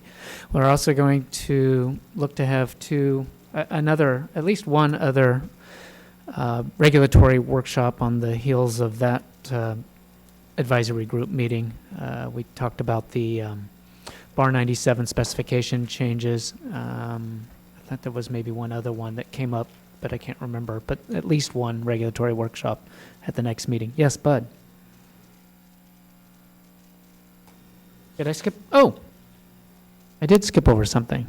So okay, thank you very much for pointing that out. Agenda item number 8. So next meeting, Thursday, October 20th. And agenda item number 8, my mistake. I just should have read it more carefully. Public comment on any items that were not on the agenda. Jack. For the next agenda, there are a couple things going on in the industry, and with respect to it's the Department of Agriculture, Petroleum Products Division. They're in the process of promulgating some significant regulations dealing with oil, transmission oil, and so forth. And they are significant changes, substantive changes that will impact the automotive repair industry. I think it would be good if we can get, I think the gentleman's Alan Morrison, who has spoken before us. It may be a year and a half now, or a couple years, but he would be the guy I would recommend for maybe the next BAG meeting to have him here and provide us some information as to what's going on with the regulations. Okay. Thank you. That's a good suggestion. Charlie.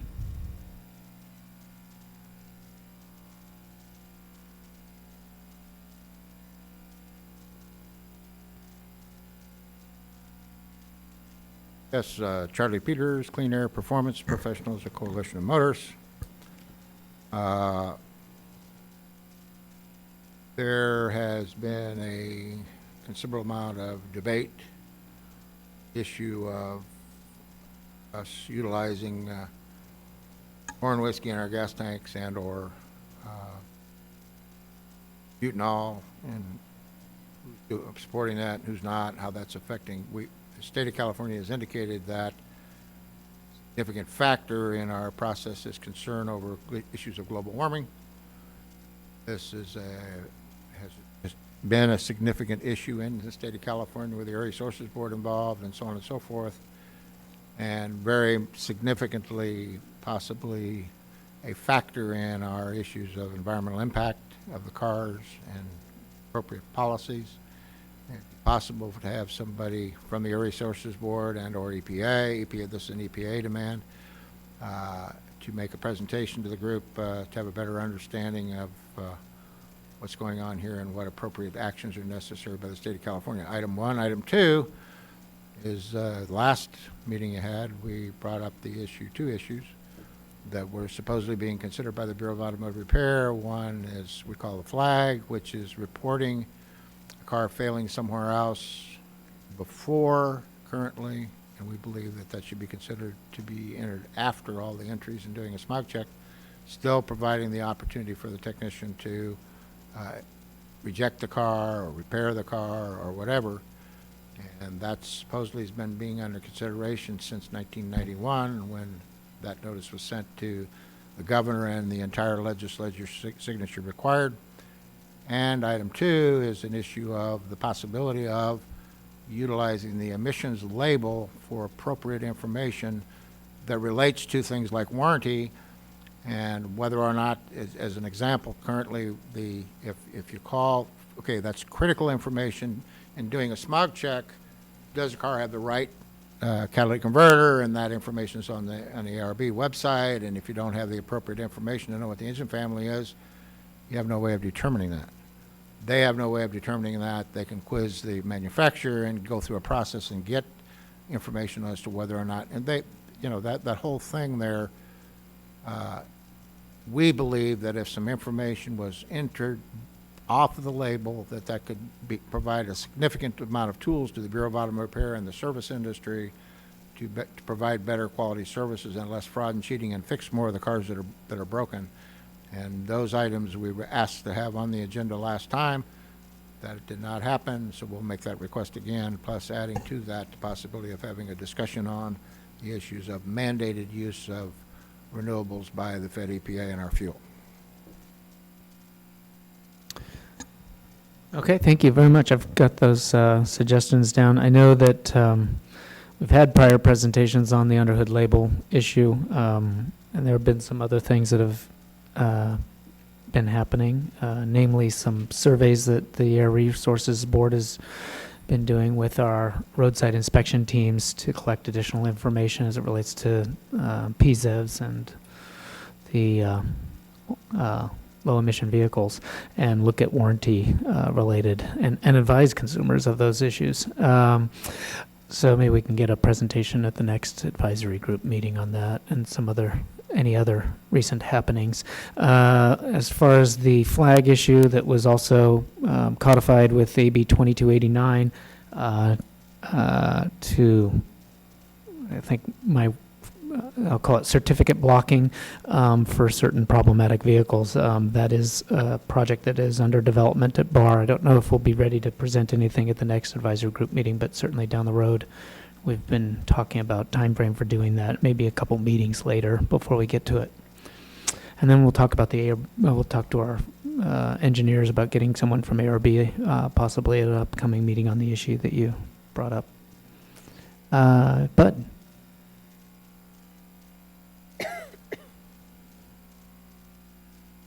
I've got a longer agenda for next meeting or next couple Thank of you. meetings. Yes, Bud Rice with Quality Tune-Up Shops. After listening to Garrett's presentation, I'll be here this afternoon and want to hear a little bit more about STAR and what's going on with the STAR program. But I wanted to come and have a quick chat about what happens when a STAR station has misses an undercover car and what the implications are of that. So obviously there's some retraining that has to happen and maybe some fine that has to be paid. There's also a likelihood that the station will lose its STAR certification for some period of time. On the documentation that you get, there is some, it denotes flexibility by the department in terms of what may happen with their STAR qualification. And I think that's what's happened in the past is that flexibility has been extended to people who may have used the wrong testing platform, and that was the reason that they got into trouble. But I think that there may be other instances where flexibility could be used. So as someone who has had trouble with cookies in the past, I will admit that, I will say that if I got my hand caught in the cookie jar and the discussion amongst us here today was, well, I think we ought to cut off his hand because he got his hand caught in the cookie jar, that may be an appropriate punishment. If I got my hand stuck in the cookie jar and you decided to cut my head off instead, that would seem excessive. Okay, it would seem excessive. If somebody was going to lose their STAR certification for an entire year for an oops that they may have had by missing an undercover car, it seems excessive. If there was some shorter duration that may be applied, that might be something to get somebody to get a slap on the hand and keep their hand out of the cookie jar, I would encourage the Bureau to at least take that under advisement. Thank you. Thank you, Bud. Thank you. Appreciate the comments there. Yeah, I think you'll like some of the changes as it relates to the to the STAR program and the 1 year or greater invalidation or decertification, if you will, of a STAR station. There's more of an attempt to mirror the statute as it relates to the phrase or term suspension, which could be a shorter duration to the taking away of some of those STAR privileges, namely the inspecting of directed vehicles. So I think you'll like some of the movement or change in direction there with these regulations. I think we've previously stated, but I think it bears repeating that with the STAR program we have a somewhat flexible approach. We've actually heard a lot from the industry. We've been issuing for the better part of the year, I believe, notices of abatement when testing on the wrong platform has occurred. We've definitely said if a one-time occurrence isn't going to lead to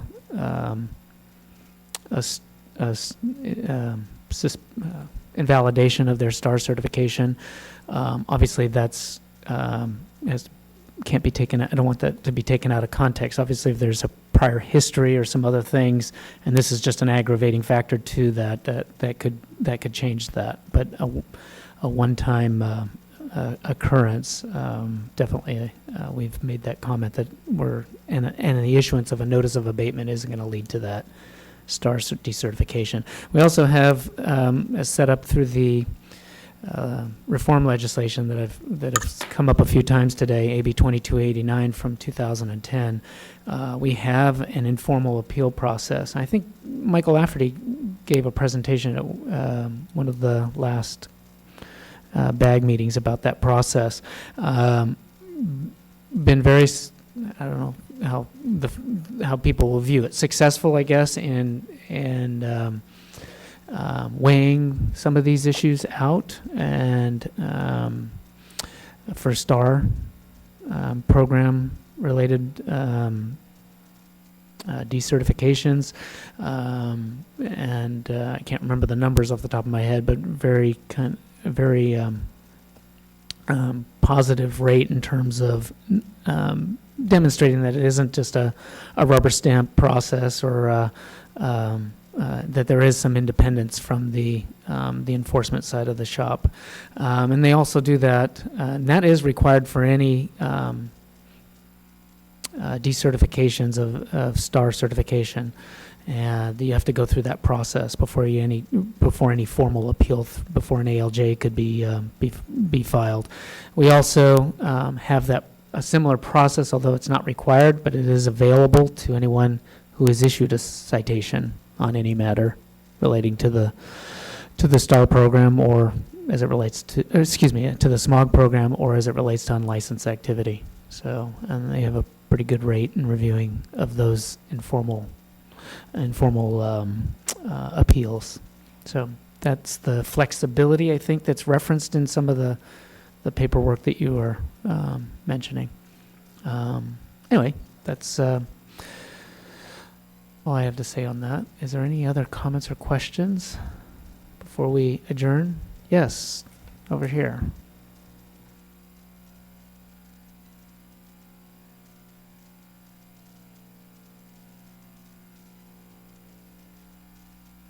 Welcome. And you'll see a green light if it is Yeah, on, if okay, it's so, not just punching. Yes, hi, my name is Dale Brandon. I'm with the General Insurance Company.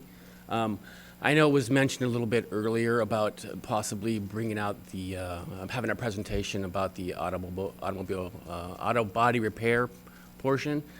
From the sounds of it, it looks like the agenda's getting full, but I just kind of want to second the motion. I think it would be great for the board to consider bringing that out again and reviewing that whole procedure as far as the, the process, some of the things that Mr. Thomas touched on, and more specifically to the auto body repair module side of it, so.